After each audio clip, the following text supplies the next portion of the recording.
उसकी जिंदगी में तो वैसे भी कुछ नहीं बदलेगा, चाहे वो मर भी जाए। ये सुन के याना उसे सांत्वना देने या दिलासा देने के बजाय उसे अलग थलग कर देती है और कहती है कि वो सिर्फ अपनी ही सोच रहा है, उसे ज़ॉम्बी नहीं बनना और अपनी पढ़ाई विदेश में जाके पूरी करनी है, जो कि बहुत मजेदार है क्योंकि अब उसे पढ़ाएगा कौन? प्रोफेसर अंडरवॉकर। तभी मिंजन को याद आता है कि याना ने अब तक बचने के लिए ज़ॉम्बीज से बचकर ही काम चलाया है, शायद उन्हें इसी पर ध्यान देना चाहिए। वो ये भी कहता है कि सभी ज़ॉम्बी तेज नहीं दौड़ सकते, कुछ बुरी तरह घायल हैं और धीरे धीरे चलते हैं, तो कुछ तो बिल्कुल भी नहीं चल सकते, बस पड़े रहते हैं। और जो दौड़ भी सकते हैं उनकी रफ्तार आम इंसानों से कम है। इसका मतलब है कि उनके पास कम से कम ज़ॉम्बीज से तेज भागने का अच्छा मौका है। उदाहरण देने के लिए मिंजुन टैग खेलने का खेल याद दिलाता है। वो लड़की को कहता है कि इसे ऐसे सोचो जैसे टैग खेल रहे हैं, तो डर के बजाय मजा आ सकता है। याना उसे बेजान नजरों से देखती है। वह यकीन नहीं कर पा रही कि ये आदमी ज़ॉम्बी एपोक्लिप्स को बच्चों के खेल जैसा बता रहा है। वे लोग मजाक करना बंद कर देते हैं और याना कहती है कि उसका आज के लिए बस हो गया है, अब उसे सोना है। आखिरकार वो कई दिनों से सोई नहीं है। मिंजुन उनके लिए कंबल लाता है और आराम से उसके लिए बिस्तर लगाता है। याना को उसकी चाल पर शक होता है और तभी उसे बाथरूम के पास सोने का आदेश देती है। भाई को यह मंजूर नहीं है। वो याद दिलाता है कि ये उसका घर है और वो बाथरूम के पास नहीं सोना चाहता। याना कुछ नहीं कर पाती तो मान जाती है और कहती है कि वो किसी अजनबी के घर में है। वो मान जाती है और खुद ही उस जगह के पास सोने के लिए कहती है। उसकी बातें और भी अजीब हो जाती हैं जब वो कहती है कि अब वो सीढ़ियों पर बाहर सोने जा रही है। मिंजुन को उसकी बातें समझ नहीं आती और वो उसे अंदर बुलाने की कोशिश करता है, लेकिन याना उसे याद दिलाती है कि ये उसका घर है, तो उसे आराम से सोने चाहिए, न कि याना को। फिर मिंजुन जोर देता है कि वो नहीं चाहता कि वो बाहर जाए। याना हंसती है और उसे चिढ़ाती है कि वो उसके एक मजाक पर ही फंस गया और कहती है कि उसे किचन में सोने में कोई दिक्कत नहीं है। दोनों में बहस चलती रहती है और आखिरकार हमारा लड़का हार जाता है और उसे बाथरूम के पास ही सोना पड़ता है। फिर भी वो शुक्रगुजार है कि कम से कम सुरक्षित छत के नीचे है, क्योंकि यही सबसे जरूरी है। और भले ही उसे याना की मौजूदगी अच्छी लगती है, उसे लगता है कि वो बहुत बातें करती है जो मजेदार है और याना की थैंक यू करता है क्योंकि अब वो और अकेला नहीं है। रात ज़ॉम्बीज की कराहट के साथ गुजरती रहती है। तभी याना परेशान होती रहती है और सो नहीं पाती। वो अचानक मिंजुन को बुलाती है, जिससे वो घबरा जाता है। उससे भी ज्यादा हैरानी की बात यह है कि याना खुद उसे उसके कमरे में आकर उसे सोने की रिक्वेस्ट करती है, क्योंकि याना को अकेले डर लग रहा है। मुझे ये सॉफ्ट सीन बहुत पसंद आया, जो दोनों किरदारों की असलियत और कमजोरियां दिखाता है उनके स्वभाव के बावजूद। और बस वही होता है, हमारा लड़का उसके कमरे में आता है और कोने में बैठ जाता है। बाहर से ज़ॉम्बीज की आवाजें आ रही हैं। याना सोने की कोशिश करती है और सो भी जाती है, जबकि मिंजुन उसकी देखभाल करता है। फिर याना की नींद टूट जाती है और वह लेटे हुए ही बताती है कि उसने ऐसी डरावनी आवाजें कई बार सुनी हैं जब वो बाहर छुपी थी। फिर भी वो अब तक इन आवाजों की आदत नहीं डाल पाई है। ये डरावना है और अपनी बेबसी में वो कबूल करती है कि उसे अपनी माँ की याद आ रही है। लेकिन हमारा लड़का चुपचाप बैठा रहता है, एक शब्द भी नहीं कहता। फिर सुबह होती है और ज़ॉम्बी अब भी उतना ही शोरगुल कर रहे हैं। किस्मत से याना तो चैन से सो जाती है, जबकि मिंजुन बेचारा कई घंटों से जाग रहा है। मुझे ये सॉफ्ट सीन बहुत पसंद आया, जो दोनों किरदारों की असलियत और कमजोरियां दिखाता है। उनके स्वभाव के बावजूद मिंजुन को यह बात बहुत दिलचस्प लगती है कि वही लड़की जो सोने से डरती थी अब इतनी गहरी नींद में सो रही है। सुबह के 9 बज चुके हैं। फिर याना आखिरकार जाग जाती है। वो तरोताजा महसूस कर रही है, लेकिन ये देखकर हैरान भी है कि मिंजुन जैकेट पहनकर बाहर जाने की तैयारी कर रहा है। फिर मिंजुन उसे समझाता है कि वो छत पर जाकर देखना चाहता है कि ऊपर की हालत कैसी है। ये सुनकर याना को तुरंत डर लगने लगता है कि कहीं कोई इन्फेक्टेड ज़ॉम्बी अचानक छत पर आकर मिंजुन पर हमला न कर दे, जबकि मिंजुन पहले ही बता चुका है कि वहां ऐसा कुछ नहीं है। लेकिन मिंजुन इस बात को बहुत हल्के में लेता है और कहता है कि वो संभल कर रहेगा और ध्यान रखेगा। मिंजुन लड़की को भी साथ चलने के लिए कहता है, लेकिन उसका उसे जोरदार इनकार मिलता है। तो अब अयाना को यहीं रुकना है, जबकि मिंजुन बाहर जा रहा है। फिर मिंजुन सीढ़ियों से जाता है और अचानक देखता है कि गेट के शीशे में दरार आ गई है, जो पहले नहीं थी। ये बुरी खबर है, क्योंकि हर चीज की एक हद होती है और शीशा ज्यादा देर तक नहीं टिक पाएगा। तभी उसे पीछे से याना की आवाज आती है, जो कहती है कि यहाँ बहुत बदबू है। वो मुड़कर देखता है तो हैरान रह जाता है कि याना चुपचाप उसका पीछा कर रही थी। याना को अच्छा महसूस नहीं हो रहा, लेकिन दोनों छत की ओर बढ़ते हैं। वहां जाकर मिंजुन को छत वाले लड़के की गर्लफ्रेंड की लाश मिलती है। उसे बेरहमी से मार दिया गया है और ये देखकर मिंजुन दुखी होकर प्रार्थना करता है। याना बाहर ही इंतजार कर रही थी और राहत महसूस करती है कि अंदर कोई नहीं। मिंजुन उसे बुरी खबर देता है और कहता है कि उनके लिए अंदर जाना ठीक नहीं रहेगा। वे दोनों प्लान बनाते हैं कि आग जलाकर रेस्क्यू हेलीकॉप्टर का ध्यान आकर्षित किया जाए, लेकिन इसके लिए उन्हें सही समय पर आग जलाने होगी। याना सलाह देती है कि अगर ऐसी चीज पहले से तैयार कर लें जो हेलीकॉप्टर की आवाज सुनते ही तुरंत जल जाए। जो सुन के मिंजुन कहता है कि आग इतनी तेज नहीं होगी कि हेलीकॉप्टर के जाने से पहले ही जल जाए। फिर याना सोचती है कि क्या उन्हें आसपास के बचे हुए बाकी लोगों को ढूंढना चाहिए। ये कहकर वो लड़की जोर जोर से चिल्लाने लगती है ताकि कोई ध्यान दे, जो मिंजुन के मुताबिक बहुत बेवकूफी वाला काम है, क्योंकि इससे ज़ॉम्बीज उनकी आवाज सुन सकते हैं और उनकी तरफ आ सकते हैं, जिससे टूटा हुआ शीशा और भी खतरे में पड़ सकता है। और इसी तरह ये दोनों उसी जगह अकेले फंस सकते हैं। जिसके बाद याना कहती है वो यहाँ ऊपर चढ़ के नहीं आ सकते। जो सुन के मिंजुन कहता है क्या पता एंट्रेंस गेट का शीशा कब टूट जाए। फिर सीन चेंज होता है और हम रूम में याना और मिंजुन को अकेले देखते हैं। जब वे दोनों अकेले होते हैं तो याना मिंजुन से उसका MBTI टाइप पूछती है। आसान भाषा में ये एक पर्सनैलिटी टेस्ट है जिसमें 16 तरह की पर्सनैलिटी होती है। आप भी इसे ऑनलाइन दे सकते हैं। वैसे मिंजुन ने इसके बारे में कभी नहीं सुना होता और याना बताती है कि वो पहले पर्सन से मिली है जो इन सब को यूज नहीं करता, और साथ ही कहती है फिर तो वो इंस्टाग्राम भी नहीं चलाता होगा, और अगर चलाता भी है तो उसके 50 से ज्यादा फॉलोअर्स नहीं होंगे। इस बात पर वो अपनी जान भी लगा सकती है। लड़की उसे बिना वजह ताने मार रही है। फिर लड़की पूछती है कि उसे जिंदगी में क्या पसंद है, उसकी हॉबीज, वो करता क्या है सारा दिन। जब वो गेमिंग और अपने पसंदीदा ज़ॉम्बी गेम रेज जेड के बारे में बताता है तो लड़की मिंजुन पर हंसती है। वो मजाक करती है कि अब तो असली जिंदगी में ही ज़ॉम्बी अपोकैलिप्स आ गया है, अब उसे गेम खेलने की जरूरत ही नहीं है। MBTI टेस्ट की बात पर उसे लगता है कि मिंजुन 100% इंट्रोवर्ट है। आखिर वो एक ऐसा इंसान है जो हमेशा घर में बंद रहता है और सोशल एक्टिविटी से दूर रहता है, और स्कूल में भी बस अपने आप में रहता है। याना कहती है कि तुम्हारे जैसा पर्सन कभी भी एक्सट्रोवर्ट नहीं बन सकता। फिर वो पूछती है कि क्या वो ज्यादा प्लानिंग करने वाला है या स्पॉन्टेनियस, जो MBTI का एक और पहलू है। फिर मिंजून कहता है ये बताना थोड़ा मुश्किल होगा और सोचता है कि ये लड़की बहुत बातूनी है, क्योंकि वो कभी भी मर सकते हैं और फिर भी उसकी बातें खत्म ही नहीं होती, क्योंकि उसे MBTI के बारे में कुछ नहीं पता। मिंजून याना की पर्सनैलिटी को समझ नहीं पाता। हकीकत यह है कि ये वही लड़की है जिसने कभी उसकी तरफ आंख उठाकर देखा भी नहीं था, लेकिन अब वो उसी के साथ फंसा हुआ है। याना मिंजुन को खेल खेल में लात मारती है और लगातार बातें करती रहती हैं। इंट्रोवर्ट मिंजुन सोचता है कि ये अनुभव अच्छा है या नहीं। उसने कभी नहीं सोचा था कि वो उसे इस तरह से पाएगा। मिंजुन पूरी तरह से खोया हुआ है, जबकि उसने कभी उम्मीद नहीं की थी कि ऐसा कुछ होगा। जब याना देखती है कि वो खोया हुआ है और उसकी बातों पर ध्यान नहीं दे रहा, तो जोर से मिंजुन का नाम पुकारती है और पूछती है कि वो उसे इग्नोर क्यों कर रहा है। मिंजुन को लात पड़ती है और वो होश में आ जाता है। उसे एहसास होता है कि वो कहीं खो गया था। ये देखकर याना हैरान रह जाती है और उसे बुरा लगता है कि कोई लड़का उसके सामने ऐसे खो सकता है। और सही भी है, आखिर मिंजुन भी कुछ कम नहीं है।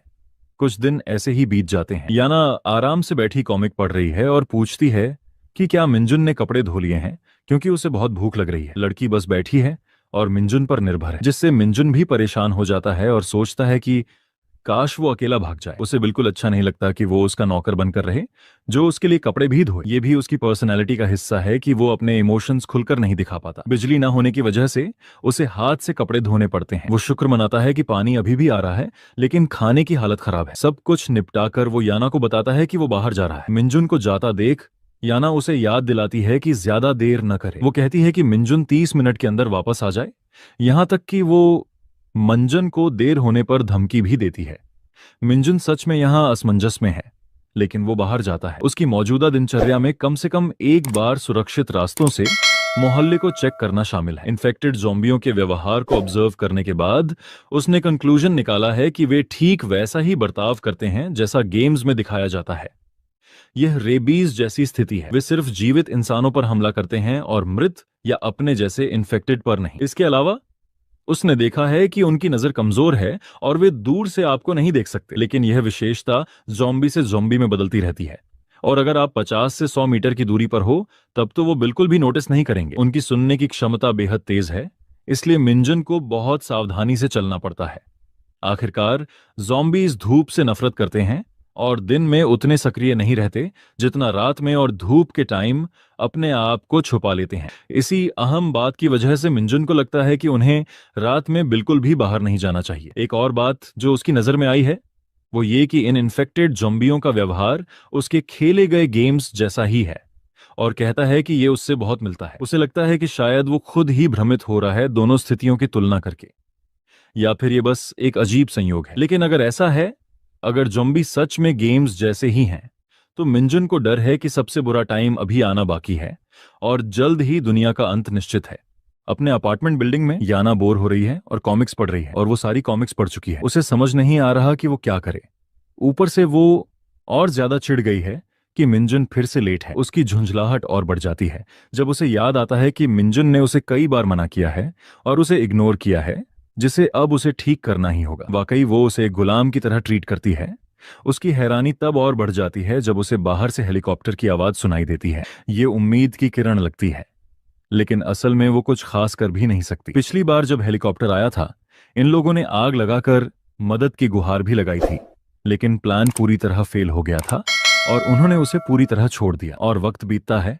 अब याना सच में घबराने लगती है। वो बेचैनी में अपने नाखून चबा रही है और मिंजुन के लौटने का इंतजार कर रही है। मिंजुन को बाहर गए 1 घंटे से ज्यादा हो गया है और वो अब तक घर नहीं लौटा, जो उसकी चिंता बढ़ाने के लिए काफी है।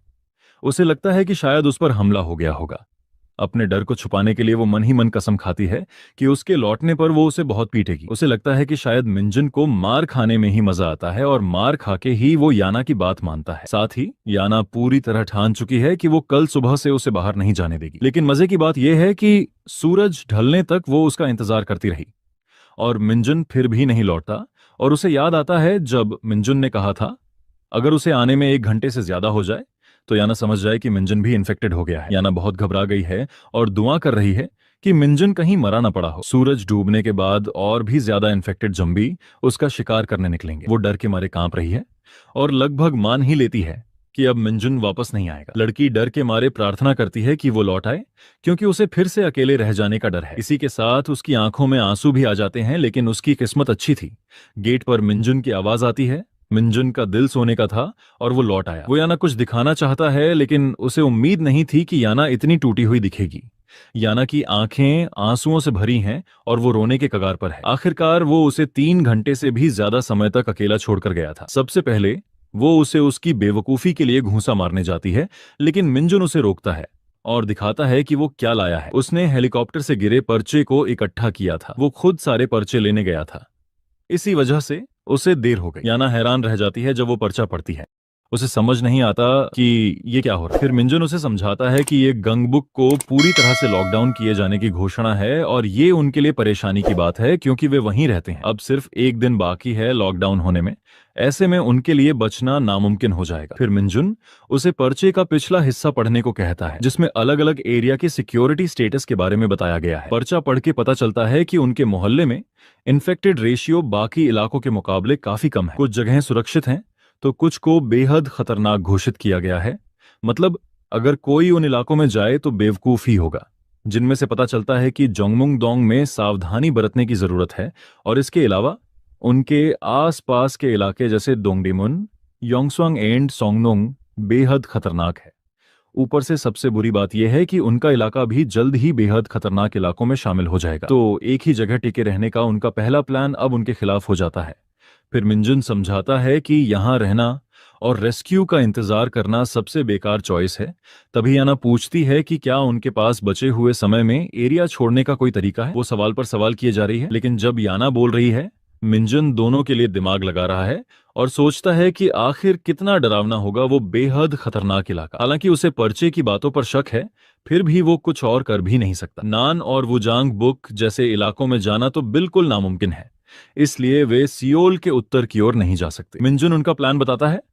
अब उन्हें हर हाल में हान रिवर तक पहुंचने का हर मौका इस्तेमाल करना होगा। सबसे तेज रास्ता वहां पहुंचने का शांगडोंग या डोंग डेमून से होकर जाता है, लेकिन क्योंकि ये इलाके खास तौर पर खतरनाक बताए गए हैं, इसलिए उन्हें अपनी किस्मत पर भरोसा करके पूर्वी इलाके से जाना होगा। समय कम है, इसलिए उन्हें अब जल्दी करनी होगी। मिंजुन आगे कहता है कि उन्हें यंग चांडोंग एरिया को निशाना बनाना चाहिए, जो थोड़ा घूमकर है पर सुरक्षित भी है। उसे सेना या पुलिस पर भी भरोसा है कि वे सुरक्षित क्षेत्रों को संभाले रखेंगे, जिससे बचने की संभावना और बढ़ जाती है। याना उनके बेहतरीन प्लान को सुन के बिना शब्दों के रह जाती है। उसने अब तक उसे एक हारा हुआ इंसान ही समझा था, लेकिन अब पता चला कि वह वाकई इस मुश्किल से निकलने का प्लान भी बना सकता है। मिंजुन मजाक के मूड में नहीं है और तुरंत निकलने की बात पर जोर देता है, जो सुन के याना हिचकिचा रही है और जाने के लिए तैयार नहीं लगती। वह आखिरकार रात का खाना खाना चाहती है। यहाँ तक कि मिंजुन भी मानता है कि सुबह जल्दी निकलना ज्यादा समझदारी होगी, क्योंकि रात में ज़ॉम्बी ज्यादा आक्रामक हो जाते हैं। साथ ही वह उनके सुरक्षित जोन में पहुंचने की संभावना को लेकर भी काफी शक में है। याना फिर रिक्वेस्ट करती है कि वे कुछ दिन और रुकें, शायद कोई उन्हें बचाने आ जाए। उसकी इस सोच से मिंजुन और भी सख्त हो जाता है। वह ठंडेपन से कहता है कि अगर वह यहाँ बेसमेंट में मरना चाहती है तो उसे कोई दिक्कत नहीं, लेकिन वह कल हर हाल में निकल जाएगा। लड़की के पास कोई जवाब नहीं होता और उसे मानना पड़ता है। वह मान जाती है और अपना खाना और सामान पैक करने लगती है, जिसके बाद वो एक और बैग मांगती है। हमारा लड़का उसे एक कैरियर बैग देता है जिसे वह इस्तेमाल कर सकती है। अगले दिन सूरज निकल चुका है और अब उनके निकलने का समय भी आ चुका है। भले ही आना नहीं चाहती, लेकिन उसे जाना ही होगा। साथ ही मिंजुन पूछता है कि क्या वह अपने पापा के अस्पताल को पीछे छोड़ने के लिए तैयार है। उसे याद आता है कि उसके पिता अस्पताल में काम करते हैं, तो मिंजुन सोचता है कि याना को कम से कम एक बार वहां जाकर देखना चाहिए, शायद वो वहां हो। फिर जवाब में याना उलझन और चिंता भरी नजर दिखाती है। फिर वह अपना चेहरा बदलती है और फिर कहती है कि उन्हें वहां जाने की जरूरत नहीं है, क्योंकि उसके माता पिता पहले ही गंगबुक से सुरक्षित निकल चुके हैं। यही सच है जो वह पहले नहीं बता पाई थी, कि उसके अपने माता पिता उसे पीछे छोड़ गए। ये सुन के मिंजुन के पास कहने के लिए कुछ नहीं होता और वह कुछ नहीं बोलता। वे बाहर निकलते हैं और धीरे धीरे और चुपचाप चलते हैं। फिर मिंजुन रास्ता दिखाता है और उनके लिए रास्ता साफ करता है। इस तरह वे एक गली पार कर लेते हैं। भले ही वहां ज़ॉम्बी घूम रहे थे, वे चलते रहते हैं जब तक कि वे पूरी तरह से मोहल्ले से बाहर नहीं निकल जाते। याना वास्तव में हैरान है कि अब तक उनके लिए भागना कितना आसान रहा है। उसे लगता है कि जब वह मिंजुन के घर गई थी तो उसकी पिछली प्रतिक्रिया ने उसे हकीकत से ज्यादा डरा दिया था। हालांकि ऐसा अभी भी है।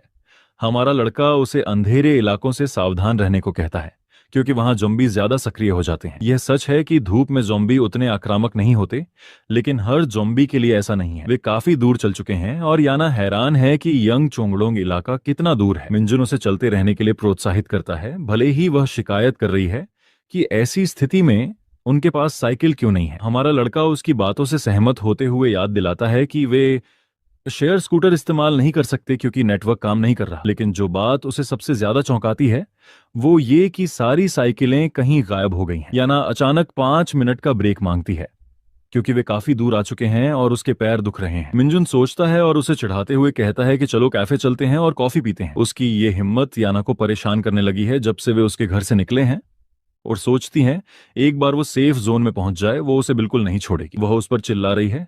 तभी मिंजुन कहता है कि शांत रहो, वरना आसपास के ज़ॉम्बीज सुन लेंगे और तुम एक मांस का टुकड़ा बन जाओगी। और समय बीतता है, लेकिन वे अब तक वहां नहीं पहुंचे जहां उन्हें पहुंचना था। मिंजुन चालाकी से याना को यह कहकर घसीटता रहता है कि वह बस पहुंच ही गए।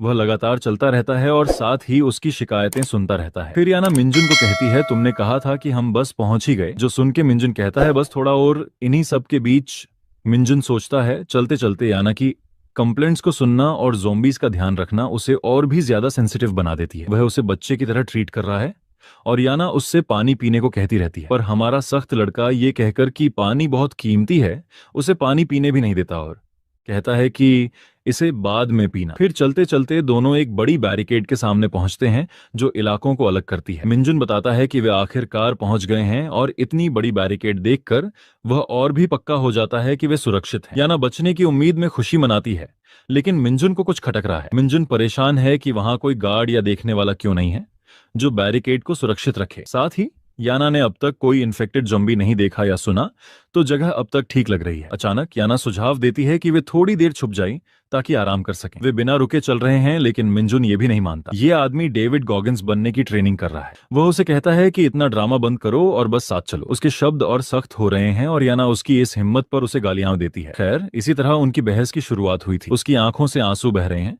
और मिंजुन ठंडेपन से उसे देख रहा है। उसकी हैरानी तब और बढ़ जाती है जब वह सच में माफी मांग लेती है, लेकिन यही बात अब मिंजुन को चौंका रही थी। हमारा लड़का डर के मारे कांप रहा है क्योंकि ज़ॉम्बी पूरी रफ्तार से उनकी तरफ बढ़ रहे हैं। ज़ॉम्बीज को आता देख मिंजुन जोर से कहता है, पीछे देखो। जैसे ही याना पीछे देखती है वो ज़ॉम्बीज को देखकर चीख उठती है, जबकि मिंजुन उसका हाथ पकड़ता है और दोनों पूरी ताकत से भागने लगते हैं। किस्मत से वे ज़ॉम्बीज से तेज हैं, लेकिन कोई समझ नहीं पा रहा कि एक सुरक्षित मोहल्ला अचानक अनगिनत ज़ॉम्बी से कैसे भर गया। मिंजुन सुझाव देता है कि अभी भागना ही सही है और सौभाग्य से आगे उन्हें एक सर्वाइवर दिख जाता है। वह आदमी उन्हें अंदर बुला लेता है और वे जल्दी से गेट बंद करने की कोशिश करते हैं। याना हैरान है कि मिंजुन उसके लिए इतना कुछ कर रहा है और साथ ही उसे छुपने के लिए भी कह रहा है। उस आदमी की मदद से वे जगह को बंद करने में कामयाब हो जाते हैं, लेकिन दुर्भाग्य से ज़ॉम्बी बैरिकेड तोड़कर अंदर घुस जाता है। बैरिकेड टूटते ही वह आदमी उन्हें अपनी जान बचा के भागने को कहता है। याना को डरा हुआ देखकर मिंजुन उसे पीछे की ओर भागने के लिए कहता है। दोनों आगे की ओर दौड़ रहे हैं। उनके पीछे ज़ॉम्बी लगा हुआ है। भागते भागते वे एक बैरिकेड के पास पहुंच जाते हैं। फिर मिंजुन उसे फर्नीचर के ऊपर चढ़ने में मदद करता है। दुर्भाग्य से उन्हें अगले गेट तक पहुंचने के लिए एक ऊंची छलांग लगानी पड़ती है। किस्मत से दोनों सुरक्षित उतर जाते हैं, लेकिन याना बुरी तरह गिरती है और उसका पैर मुड़ जाता है। भाई का दिन बहुत खराब चल रहा है। वह उसकी इतनी सारी परेशानियां झेल रहा है और अब लड़की फिर से मुसीबत में पड़ गई है। ज़ॉम्बी अब बहुत पास आ चुके हैं और बस पहुंचने ही वाले हैं। इसी वक्त मिंजुन को एक बड़ा फैसला लेना पड़ता है। वह लड़का अपने अतीत को याद करता है। उसे याना की कई बातें याद आती हैं, जब याना ने उसे लड़ने के लिए अपने बुलीज का सामना करने के लिए प्रेरित किया था। और उसे यह भी याद आता है कि अगर वह ऐसे ही जीता रहा तो उसकी जिंदगी बर्बाद हो जाएगी। इसलिए इसी पल में वह बहादुर बनने का फैसला करता है। वह अपने कोट में से एक ब्लेड निकालता है, मौत को गले लगाने के लिए तैयार। ये देख के याना की हैरानी से मिंजुन को देखने लगती है। तभी मिंजुन याना की रक्षा करने के लिए उसके सामने खड़ा हो जाता है। भले ही मौत उसके दरवाजे पर दस्तक दे रही हो, मिंजुन कायरों की मौत मरने से इनकार कर देता है। और अचानक एक मोटरसाइकिल की तेज आवाज सबका ध्यान खींच लेती है।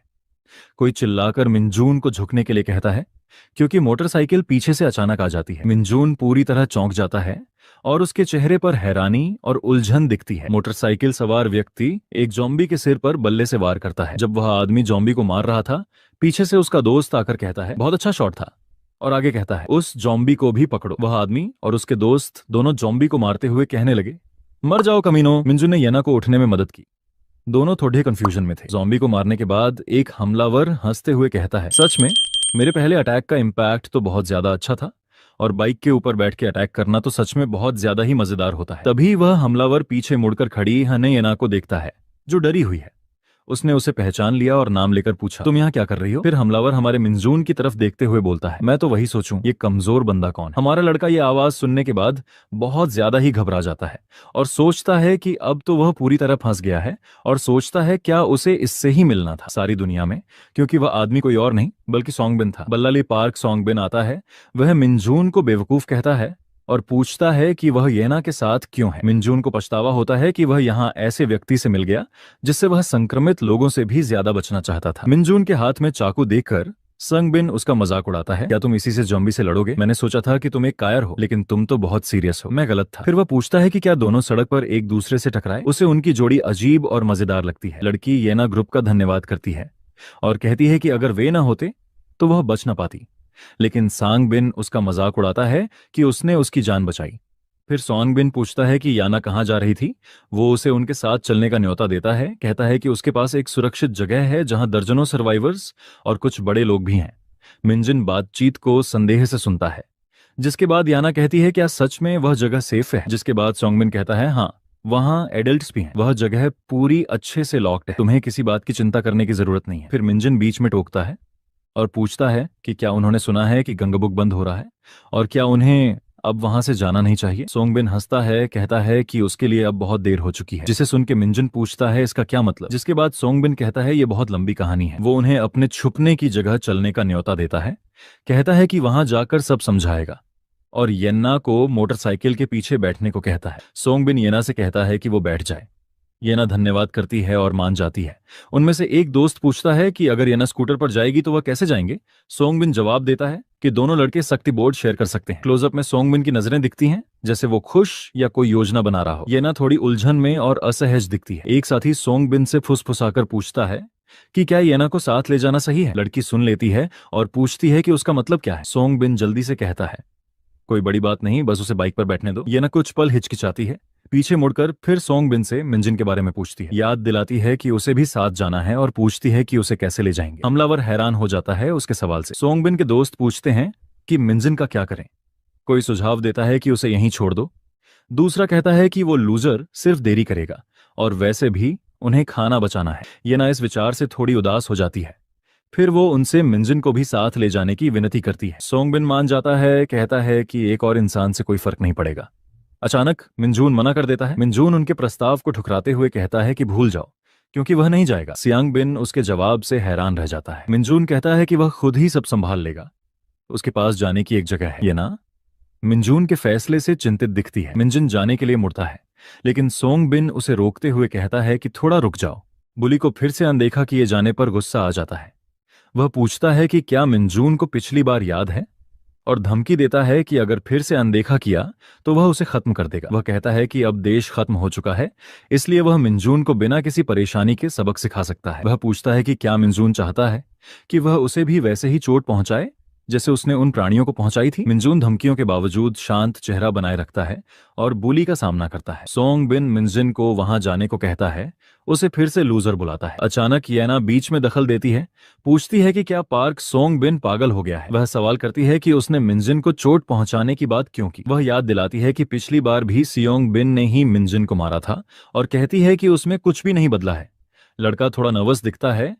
फिर एक पिछला पल दिखाया जाता है जिसमें सोंग बिन अपने दोस्त चांगमन से बात करता है। वह सुझाव देता है कि अगर येना उनके साथ चली जाए तो आज सही मौका होगा, और पूछता है कि क्या दोस्त कुछ ट्राई करना चाहता है। चांग कहता है कि उसने येना की फोटोज ऑनलाइन देखी है, उसे लड़की बहुत सुंदर लगी, और पूछता है कि क्या वह असल में भी वैसी ही है। सियांग बिन हंसते हुए पुष्टि करता है, दोस्त उसकी सुंदरता से प्रभावित है। चांगमन फिर पूछता है कि पार्क सोंग बिन येना को क्यों तंग कर रहा है। वह दोनों के बारे में एक भद्दा मजाक करता है और जोर से हंसने लगता है। मिनजिन यह सब सोचकर घबरा जाता है और उसके माथे पर पसीना आ जाता है। सिन जल्दी से येना से माफी मांगता है, कहता है कि वह उसके सामने थोड़ा ज्यादा वाइल्ड हो गया था। येना उसे डांटती है कि दोबारा ऐसा न करे।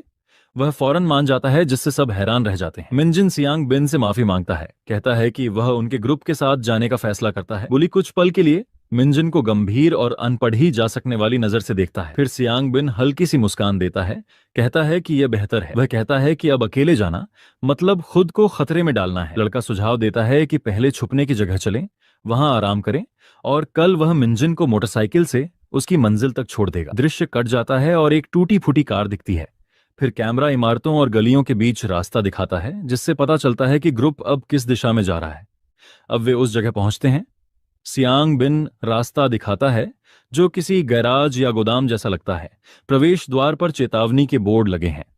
ग्रुप अंदर जाता है। सोंग बिन तंज कसते हुए पूछता है कि क्या मिनजिन पहले यहाँ आया है। चश्मे वाला लड़का उलझन में है, पूछता है कि वे कहाँ हैं। मिनजिन अचानक जगह पहचान लेता है। यह वही रास्ता है जो छोड़ी गई कंस्ट्रक्शन साइट की ओर जाता है, वही जगह जहां पार्क सियोंग बिन उसको मारा करता था। लड़का सोचता है कि क्या वे अब इसे छुपने की जगह के तौर पर इस्तेमाल कर रहे हैं। एक लड़का मिंजन पर चिल्लाता है, उसे बेवकूफ कहता है कि उसने बैरिकेड में जगह छोड़ दी थी। वह मिंजन से कहता है कि खुद जाकर उसे ठीक करे।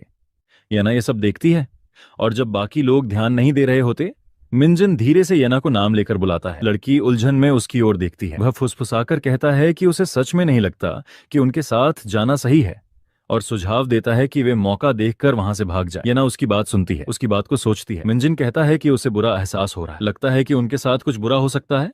पूरी स्थिति सही नहीं लग रही। येना उल्टा उसे चिंता न करने को कहती है, बाकी सबको बेवकूफ कहती है, और कहती है कि सियोंग बिन तो बचपन से उसका क्लासमेट रहा है और नौकरी भी। येना आगे कहती है कि अगर सोंग बिन ने फिर कुछ किया तो वह मिंजन की रक्षा करेगी। पूछती है कि क्या वह समझ गया। साथ ही वह बताती है कि वहां और भी सर्वाइवर्स और वयस्क छुपे हैं। मिंजन कहता है कि क्या वह सच में इस पर 100% यकीन करती है। लड़का कहता है कि येना के लिए वे सिर्फ दोस्त हैं, लेकिन वह अच्छी तरह जानता है कि ये लोग कैसे हैं। मिंजन कहता है कि क्या येना अब भी पार्क सोंग बिन को सिर्फ एक पुराने क्लासमेट रूप में ही देखती है। लड़की कुछ पल के लिए चुप रहती है, उसके चेहरे पर एक अनपढ़ी जा सकने वाली अभिव्यक्ति होती है। अचानक येना पार्क सियांग बिन को पुकारती है, जो ग्रुप से दूर जा रहा था।